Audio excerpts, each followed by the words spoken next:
Mesdames, Messieurs, nous allons commencer. Pour ceux qui viennent d'arriver, j'explique que c'est une innovation au sein du Forum de Delphes, dans le sens où, d'un côté, ce sont des séances en français, mais évidemment avec une traduction simultanée en anglais et en grec. Et deuxièmement, parce que ce sont 4 séances autour de la même problématique, donc il y a une continuité entre les séances.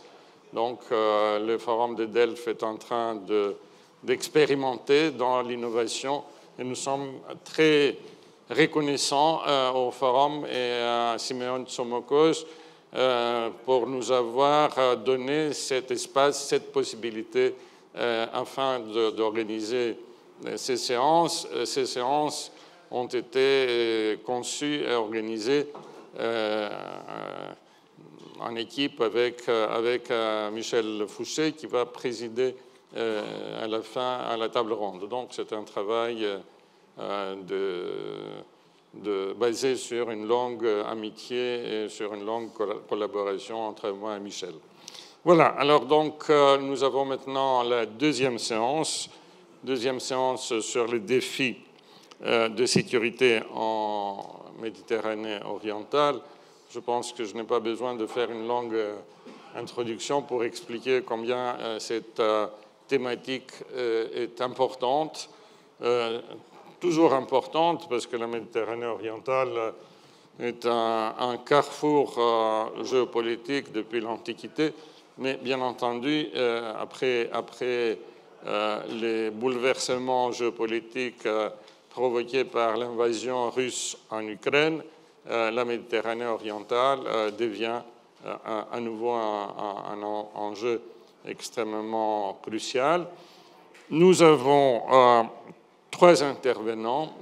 Alors d'abord, nous avons Inno Afendouli. Inno a été pendant longtemps à l'OTAN, à Bruxelles, responsable des relations publiques, n'est-ce pas? Et maintenant, elle est directrice exécutive de l'Institut des relations internationales. C'est un institut de l'université Pandion. Elle est là depuis 2 ans, 1 an. Et on voit déjà son influence extraordinaire puisque cet institut a pris beaucoup d'ampleur et il a développé un grand nombre d'activités. Ensuite, Pascal Hausseur, directeur général de la Fondation méditerranéenne d'études stratégiques, amiral, donc un directeur d'un centre qui fait d'extraordinaires études et travaux et qui, bien sûr, apporte aussi le regard marin qui pour la Grèce est très précieux. Et finalement, nous avons Manuel Lafont-Rapnouille, directeur du CAP, du Centre d'analyse et de prévision. Je devrais dire que dans cette journée, eh bien, nous avons 3 directeurs du CAP, l'actuel, et 2 anciens directeurs, Michel Fouché, qui est et ensuite Joseph Maïla, donc le CAP est très présent ici aujourd'hui. Bien, donc on commence tout de suite parce que le temps est limité. J'ai le plaisir de donner la parole à Inno. Merci, professeur Prevelaikis, pour l'occasion, pas seulement pour l'invitation, mais pour l'occasion de dialoguer sur un sujet, à mon avis, stratégique pour la Grèce et certainement pour la France, puisque la France et la Grèce ont signé en 2021 un accord de partenariat stratégique. Et depuis, le contenu de cet accord n'est pas assez débattu dans ce pays. Je ne sais pas si c'est débattu actuellement en France, mais en Grèce, on est resté sur le framework, disons, de cet accord, mais sans développer l'essence de cet accord qui est un accord, il faut le rappeler, un accord de défense, pas seulement de sécurité, mais aussi de défense, qui s'était accompagné avec des des achats très importants de matériel de défense de la France, surtout les frégates et les avions Rafale.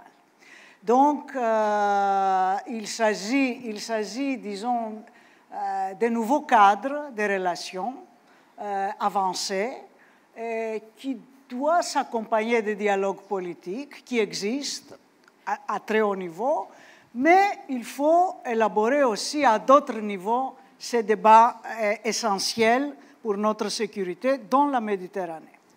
Et deuxième point que j'aimerais faire, c'est si on parle sécurité, et surtout si on parle défense, il faut définir les sources de stabilité et d'instabilité dans la région. Et comme source de stabilité, moi je vois 3 pays qui sont liés aussi au système institutionnel international et européen, c'est-à-dire la Grèce, l'Israël, la Turquie.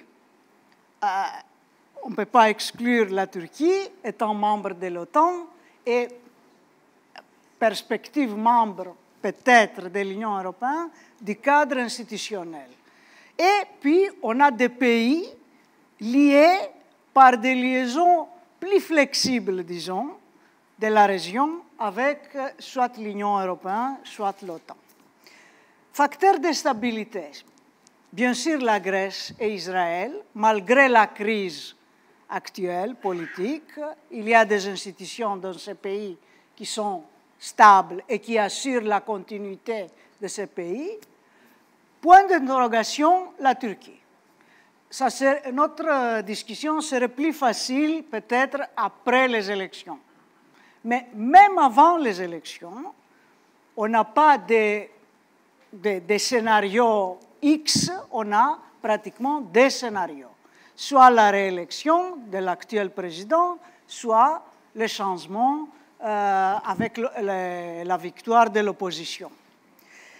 Si l'actuel président est réélu, peut-être que c'est plus prévisible de voir s'il continue la politique qu'il a suivie pendant les années précédentes, soit il fait un effort de rapprochement, disons, de normalisation avec les États-Unis et l'Ouest en général.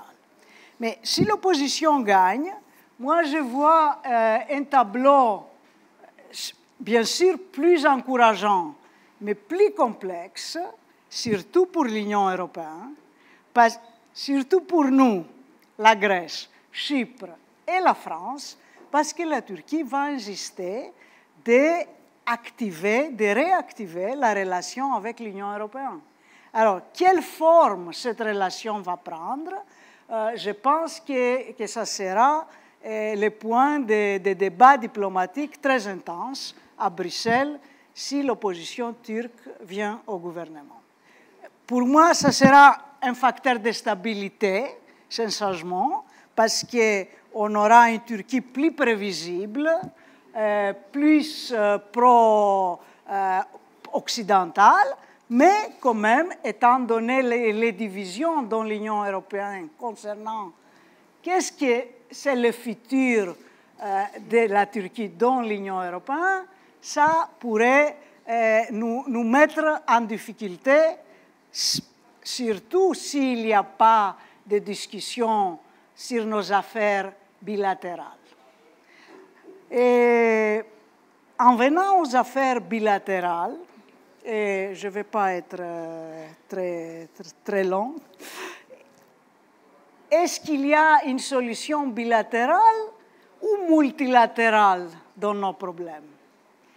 La discussion actuelle, c'est que surtout par rapport aux ressources énergétiques, il faut peut-être mettre les affaires bilatérales dans le contexte multilatéral pour la région et avancer avec des solutions win-win, disons, je ne connais pas l'expression française, win-win à de certains niveaux pour avoir des profits mutuels par une exploration peut-être des ressources énergétiques et faire baisser, disons, les problèmes qui existent depuis des décennies. Ça, c'est aussi un point d'interrogation qui est aux diplomates d'essayer de résoudre.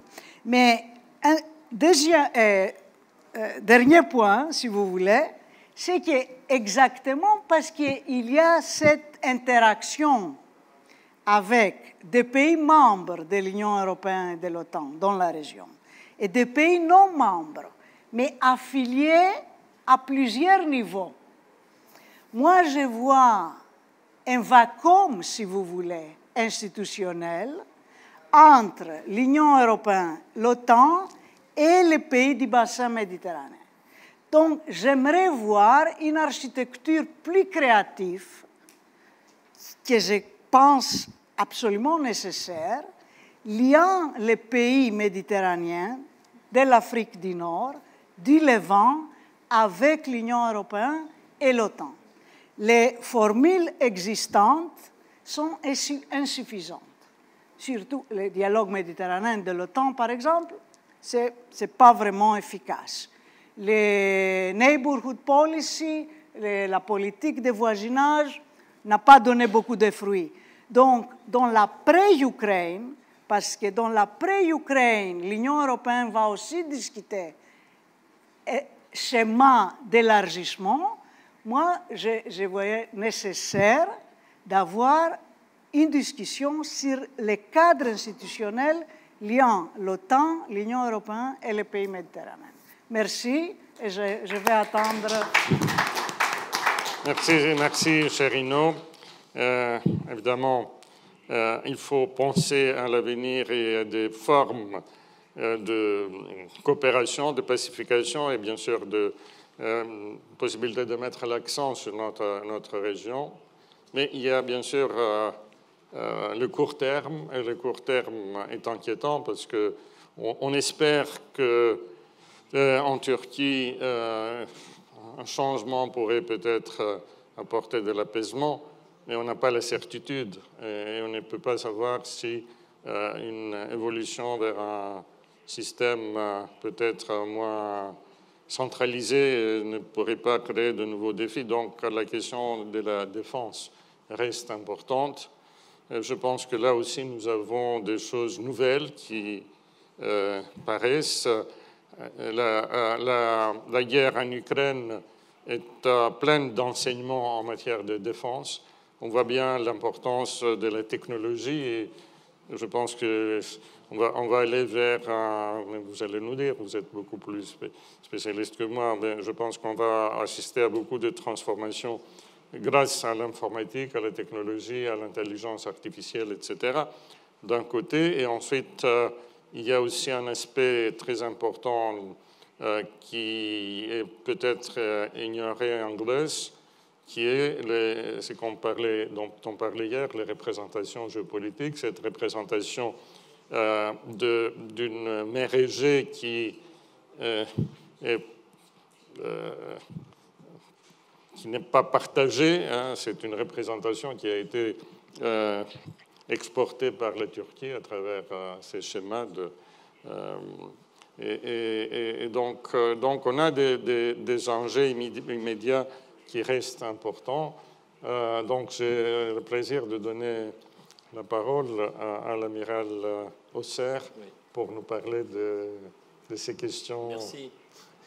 Merci. Moi, j'ai toujours un petit... D'abord, je vais vous parler à la fois en tant qu'ancien militaire et en tant que directeur d'un think tank.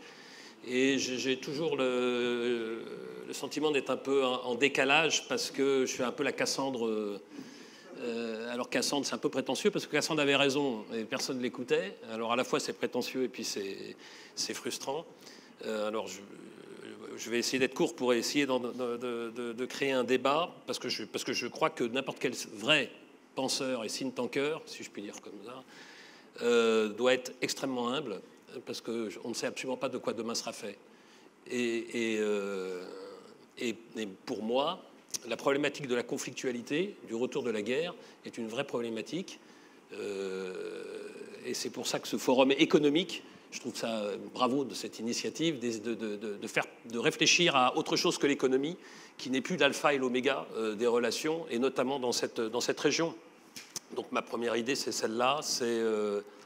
Il y a des tensions croissantes. Donc il y a la Russie d'abord, parce que c'est vrai qu'on parle tu n'as pas cité la Russie dans les acteurs de cette région. Mais la Russie est maintenant en Méditerranée orientale, elle a une base à Tartous, elle a des moyens militaires, elle est un peu comme chez elle en Méditerranée. Elle est un peu comme chez elle. Devant la Sud, il y a en permanence un bateau de guerre russe aujourd'hui. Quand les bâtiments français naviguent pour marquer leur présence ou pour assurer la participation à la sécurité des pays européens en mer Noire à partir de la Méditerranée, eh bien, ils sont entourés de bateaux russes. La Méditerranée orientale est une mer russe aussi. Et la Russie est en guerre. Et la Russie est en mauvaise posture en Ukraine. Enfin, en tout cas, elle n'est pas dans la posture qu'elle attendait. Et la rive sud, la Méditerranée, est, ou peut-être, mais à mon avis, est déjà un front indirect de la Russie dans sa bataille face à l'Europe. Parce que c'est quand même de ça dont il s'agit. C'est une guerre aussi face à l'Europe. C'est formulé comme ça par Poutine, donc il faut l'accepter. Alors, cette guerre, pour l'instant, elle est informationnelle, elle est politique, elle n'est pas militaire, mais il faut avoir conscience qu'aujourd'hui, en Méditerranée orientale, donc le sujet qui nous intéresse, les forces militaires russes ont la capacité de dénier l'accès à des avions, à des bateaux, s'ils le souhaitent. Voilà. Donc il y a une forme de bunkérisation. En tout cas, les Russes se sont donné les moyens de bunkériser, d'interdire toute cette partie de la Méditerranée. Bon, moi, je pense que c'est un point qu'il faut qu'on ait en tête. Parce que ça fait partie on parle de tensions, ça fait partie des tensions. Et donc on a un pays qui est en guerre, qui a désigné l'Europe comme son adversaire et qui a les moyens militaires de lui faire mal militairement en Méditerranée. Voilà. Bon, on en tire les conclusions qu'on veut, mais en tout cas, je pense qu'on ne peut pas évacuer ce point. Le deuxième grand point de tension, vu de ma place, c'est clairement la Turquie. Donc, la Turquie est dans une posture géopolitique qui a fondamentalement changé depuis 15 ans. Et à mon avis, il n'y a pas de retour en arrière possible. Parce que le monde a changé depuis 15 ans. Et qu'on assiste à une forme de désoccidentalisation du monde, et plus régionalement, l'Union européenne est dans une posture beaucoup moins confortable, beaucoup moins attirante. Elle n'est beaucoup moins la référence intellectuelle, politique, culturelle et économique qu'il y a 20 ans. Et donc, il est assez logique, d'ailleurs, que la Turquie s'émancipe, en quelque sorte, de l'Europe et que l'Europe n'est pas son seul, unique objectif. J'étais représentant turc, je pense que je dirais ça simplement. Et c'est pas choquant, d'ailleurs. On parle de représentation. La représentation européenne du monde, et notamment de cette région, eh ben, tente à être complètement remise en cause. Pas seulement par la Turquie. Il y a une moyenne orientalisation de la Méditerranée, des deux rives d'ailleurs. Le poids du Moyen-Orient, le poids des monarchies du Golfe est beaucoup plus fort aujourd'hui qu'elles ne l'étaient il y a 20 ans. Poids financier, poids économique, poids politique, poids culturel et poids en termes de représentation mentale. Donc je pense qu'il faut le prendre en compte. On ne sait pas quels seront les résultats des élections en Turquie. Bien sûr que la personne de Erdogan joue, évidemment, comme la personne de Poutine. Mais je pense que ça serait trop simple et c'est trop facile est trop confortable pour nous intellectuellement de penser qu'il suffit que Erdogan perde les élections ou que Poutine tombe malade pour que les problèmes se règlent d'un coup de baguette magique. Je n'y crois pas. Je ne crois pas. Je pense qu'il y a des tendances lourdes et que les tendances lourdes ne sont pas en notre faveur. Je dis nous, Européens. Donc, pour moi, les deux points de préoccupation en termes de sécurité dans cette région, ils sont là. Maintenant, vous le savez tous, c'est quand même une zone qui est déjà structurellement en tension. Les rapports nord-sud, l'Europe riche et vieillissante, le Sud jeune et pauvre, une démographie, enfin les problèmes démographiques, problèmes économiques, problèmes culturels, les remises en cause des modèles politiques, modèles sociétaux. Donc on ne peut pas se contenter de dire on va faire un peu de business et tout ça va s'arranger tout seul, c'est-à-dire que la rive sud va s'européaniser. Ce moment est terminé, à mon avis, et il ne reviendra pas. Il ne reviendra pas, quel que soit le résultat des élections. Et on a plutôt tendance, regardez ce qui se passe en Israël, on a plutôt tendance à voir que les évolutions se font dans l'autre sens. C'est-à-dire qu'on a un durcissement, un éloignement du modèle européen traditionnel, parce que même au sein de l'Europe, ce modèle est lui-même remis en cause. Donc vous voyez, la tendance, elle nous balaye tous. Elle nous balaye tous. Donc je finis sur le franco-grec. Oui, c'est d'accord. Cet accord de défense, car c'est un accord de défense, tout le monde a vu un accord de business. Alors, ravi, on a vendu des frégates et des rafales. Je trouve que c'est plutôt malin et intelligent. Mais je suis d'accord qu'il n'y a pas eu de gros débat sur ce que ça signifiait pour la France et pour la Grèce. Et je pense que dans le cadre de ce que je viens de dire, pour décrire le monde tel que moi je le voyais ici, vous voyez, je suis un peu Cassandre, hein, franchement, je ne suis pas très positif, optimiste en tout cas. Eh bien, il y a derrière des vrais enjeux de sécurité et qui méritent débat.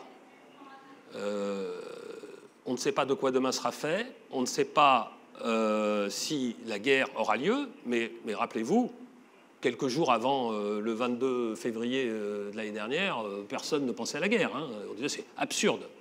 Pourquoi faire une guerre aussi bête?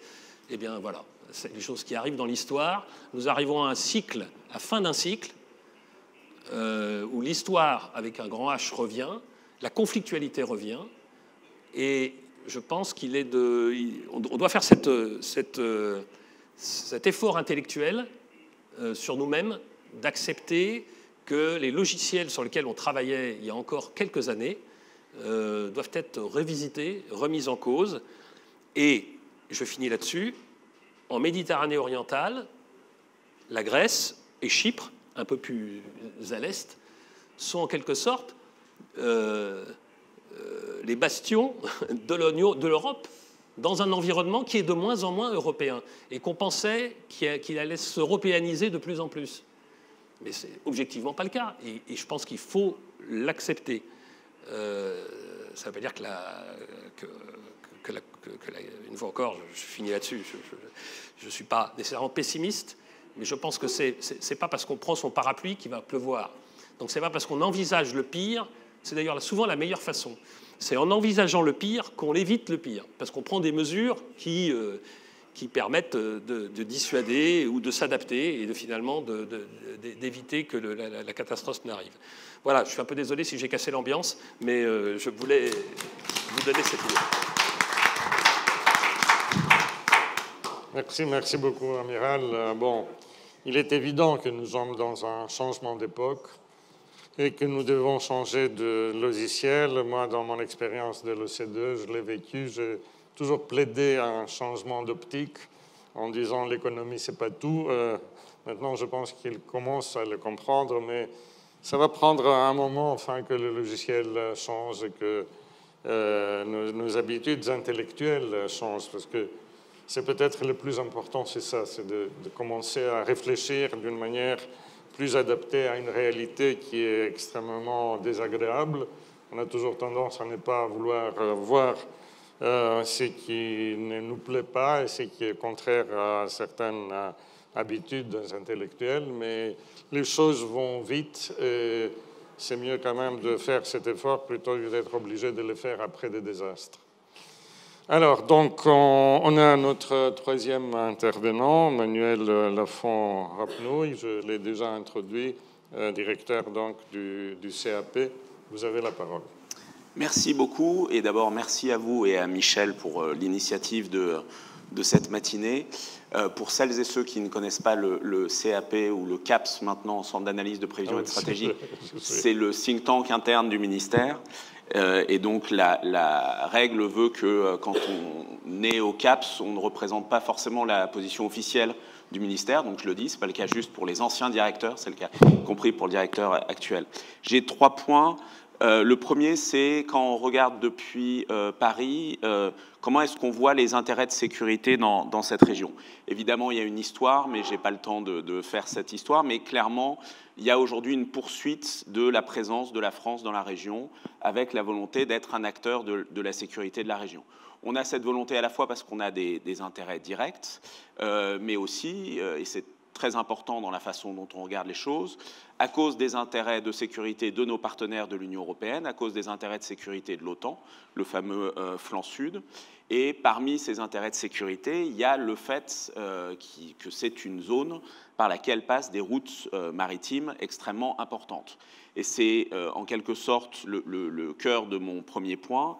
La Méditerranée orientale, c'est à la fois une zone où il y a des tensions interne, et on en a pas mal parlé, mais c'est aussi le réceptacle ou la caisse de résonance de tensions et d'enjeux de sécurité qui viennent de la périphérie, des hydrocarbures du Golfe, des ambitions géopolitiques de la Russie, et on n'en a pas parlé, mais c'est évidemment un facteur aussi, des flux migratoires qui ne sont pas une menace sécuritaire par eux-mêmes, mais qui présentent toujours le risque d'être instrumentalisés d'un point de vue stratégique.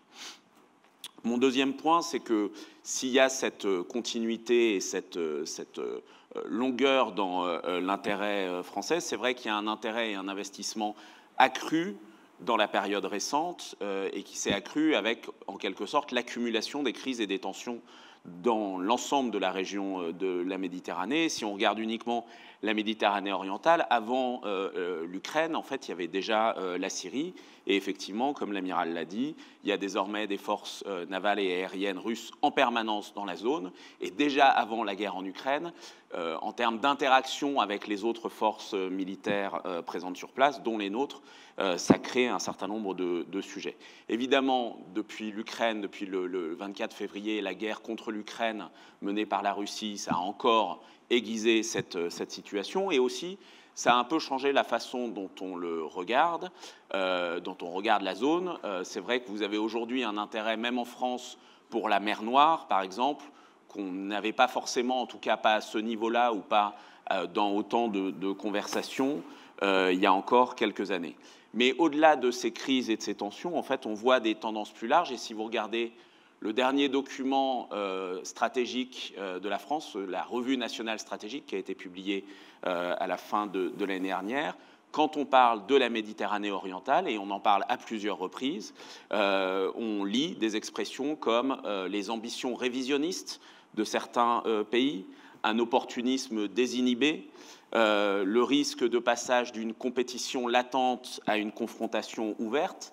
Et c'est vrai que quand on est diplomate, c'est assez frappant de voir à quel point les revendications maritimes, qui sont des querelles de diplomates depuis très longtemps, sont à nouveau redevenues des occasions d'engager des moyens militaires et pas juste de les engager, mais de leur faire utiliser des méthodes d'intimidation en mer dont nous sommes, parce que nous sommes présents dans la région, témoins, voire victimes de temps en temps. Et évidemment, tout ça ouvre, indépendamment des intentions réelles ou à moyen ou à long terme des uns et des autres.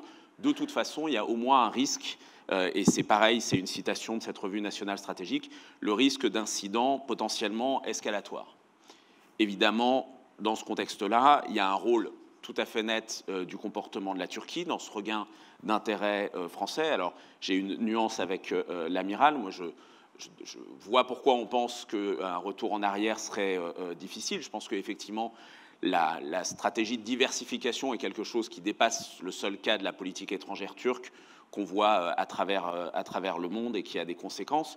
Et on voit mal pourquoi est-ce que la Turquie affirmerait moins ses intérêts, même en cas d'alternance au pouvoir.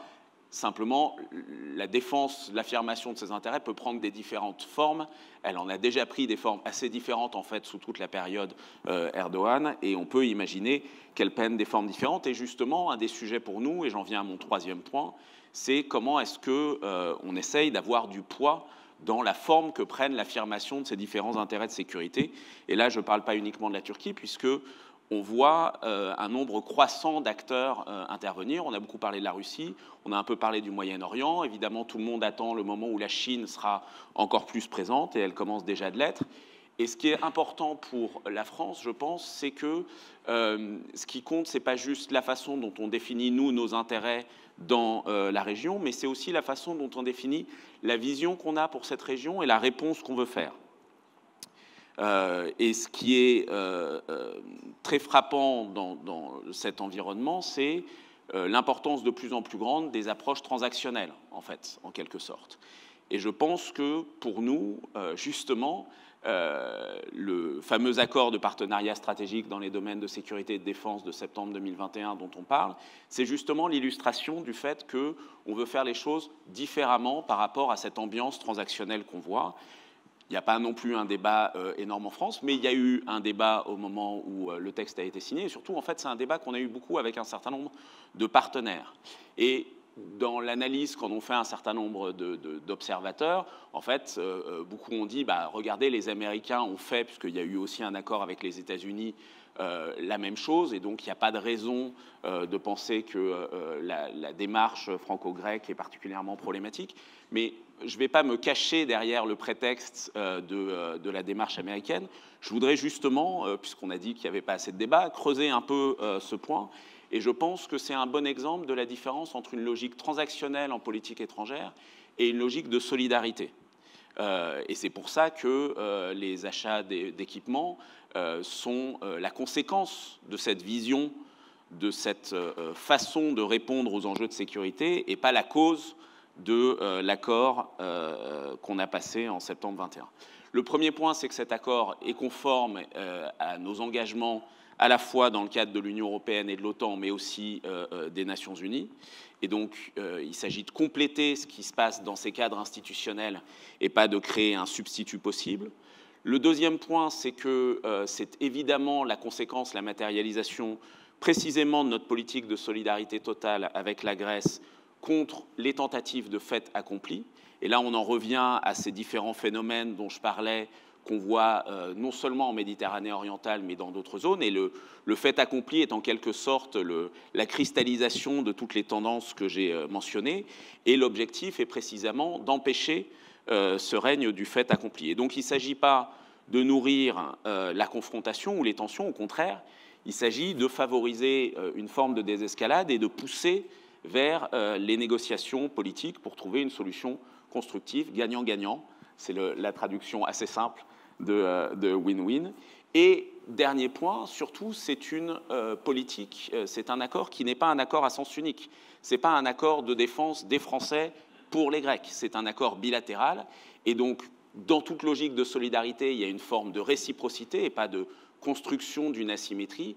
Et c'est bien comme ça que la Grèce l'entend. Il y a autour de cet accord un certain nombre de discussions sur des choses qu'on peut faire ensemble ailleurs qu'en Méditerranée orientale.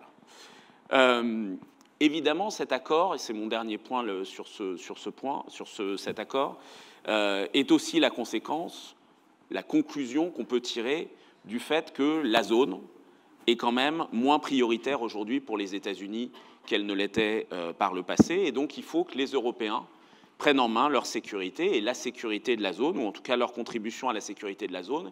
Et c'est très frappant quand on examine le dernier document stratégique de l'OTAN, le concept stratégique qui fait une mention très limitée de la Méditerranée en général, et quand on regarde la boussole stratégique de l'Union européenne, le document stratégique de l'Union européenne adapté à peu près au même moment, qui au contraire mentionne la Méditerranée, et notamment un paragraphe assez spécifique sur la situation en Méditerranée orientale, qui est assez conforme à ce que je viens de décrire. En conclusion, je voudrais dire 3 choses très rapidement. La première, c'est que ce qui se passe en Méditerranée orientale a des conséquences au-delà. D'abord, on sait que, par exemple, dans une institution comme l'OTAN, il y a un certain nombre de dossiers qui peuvent être beaucoup plus difficiles à traiter du fait des tensions dans la région. Et ce n'est pas juste des dossiers un peu abstraits, etc. Des fois, ça touche à des opérations en cours, comme l'opération Sea Guardian. Et au-delà de ces conséquences spécifiques dans l'OTAN, évidemment, ça a des conséquences sur les enjeux de sécurité maritime en général. On l'a dit à la fin du panel précédent, je le redis parce que c'est vrai aussi en matière de sécurité. La deuxième chose, c'est qu'il y a un aspect dont on n'a pas parlé encore, mais qui, à mon avis, va prendre de l'importance, qui est l'aspect cyber, parce que dans la région, un certain nombre d'acteurs, on a beaucoup parlé de Turquie sur ce sujet, on pourrait parler d'Israël aussi, en plus des Européens, ont des capacités, vont continuer à les développer, et qu'il y a des infrastructures évidemment sous-marines qui sont importantes dans la zone. Et le troisième point, c'est la même conclusion que la vôtre. Je pense qu'effectivement, il y a un sujet sur l'architecture méditerranéenne. C'est une ambition française depuis longtemps. Aujourd'hui, on voit que cette ambition de réfléchir à l'architecture de sécurité à l'échelle du continent européen se matérialise avec la communauté politique européenne. Et dans la communauté politique européenne, on a un certain nombre des acteurs dont on a parlé, mais on a plutôt la rive nord de la Méditerranée jusqu'à la Turquie. Et pour répondre aux besoins, on a besoin d'aller plus loin que le format de la communauté politique européenne. Et donc moi aussi, je pense qu'il faut réfléchir à une forme d'architecture pour permettre d'englober et d'intégrer le Sud si on veut réussir à avoir une politique de sécurité et de stabilité dans la zone. Voilà. Merci beaucoup. Je pense qu'on aurait envie de continuer cette discussion, mais le temps est terminé. Alors, je vous remercie à nouveau. Je ne peux pas éviter de souligner à nouveau l'importance du facteur maritime. Je pense que c'est un des éléments de la nouvelle époque dans laquelle nous vivons. De plus en plus, le domaine maritime va devenir important. Et là, nos 2 pays ont une longue tradition maritime. Et je pense qu'on peut se retrouver aussi dans ce domaine. Merci beaucoup. Merci.